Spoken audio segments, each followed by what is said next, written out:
Ward number 12 માં આવેલ દિનેશ મિલ ગરનાળામાં વહેતા દૂષિત પાણીને લઈને નાગરિકોમાં રોષ જોવા મળ્યો હતો।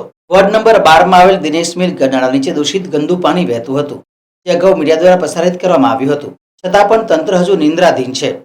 વડોદરા શહેરમાં વિવિધ જગ્યાએ સ્વચ્છતાને લઈને પ્રોગ્રામો કરવામાં આવે છે, પરંતુ દિનેશ મિલ ગરનાળા નીચે ગંદુ પાણી રાહદારીઓ માટે માથાનો દુખાવો બની ગયું છે। સ્થાનિકોને ગંદા પાણીમાંથી અવરજવર કરવી પડે છે અને ખૂબ જ દુર્ગંધ મારે છે, જેથી કરીને આજે સ્થાનિકોમાં નારાજગી જોવા મળી હતી। હવે જોવાનું એ છે કે તંત્ર ક્યારે જાગશે। આ દિનેશ મિલવાળું ગરનાળું છે, નટા ટાઉનશીપ જવાનો આ જે રસ્તો છે, આ એ રસ્તા ઉપર આપણે અઠવાડિયા અગાઉ જ આ જગ્યાએ આ ગટરનું પાણી વહેતું હતું, એનું પણ મીડિયાના માધ્યમથી તમામ લોકોએ જાણકારી આપેલી અને અત્યારે પણ આ જ સેમ પરિસ્થિતિ અહીંયા પાછી ઉદ્ભવી છે। એનો મતલબ એ થયો કે તંત્રની ઘોર બેદરકારી છે એ વસ્તુ સાબિત થઈ રહી છે। આજે આપ જોઈ શકો છો અહીંયા હજારોની પબ્લિકની અવર જવર છે, હજારો પબ્લિકને આ મોઢે રૂમાલ બાંધીને જવું પડે એ રીતની પરિસ્થિતિ અત્યારે સર્જાઈ છે, કારણ કે અહીંયા જે પાણી આ વહી રહ્યું છે એ ગટરનું પાણી છે।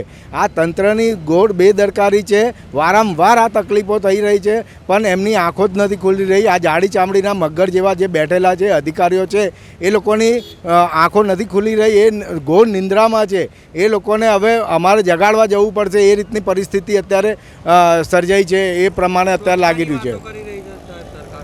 સ્વચ્છતાની વાતો માત્ર ઓન પેપર હોય છે। આ જે પ્રકારે આપણે જોઈ શકીએ છીએ, આ અહીંયા કેટલી ગંદકી છે, કોઈ જાતની સ્વચ્છતાની વાત જ નથી। આપણો જે નંબર છે અત્યારે આપ જોઈ શકો કે ઓલ ઓવર ઇન્ડિયામાં આપણો સ્વચ્છતામાં આપણો નંબર કઈ જગ્યાએ છે, વડોદરા અત્યારે કયા સ્થાન ઉપર છે।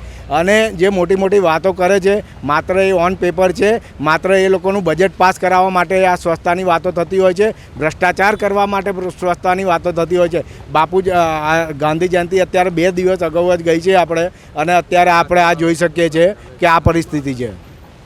ત્રાસ છે, શ્વાસ લેવામાં તકલીફ થાય છે, દુર્ગંધ મારે છે, આવતા જતામાં તકલીફ થાય છે, ગાડીઓ ખરાબ થાય છે।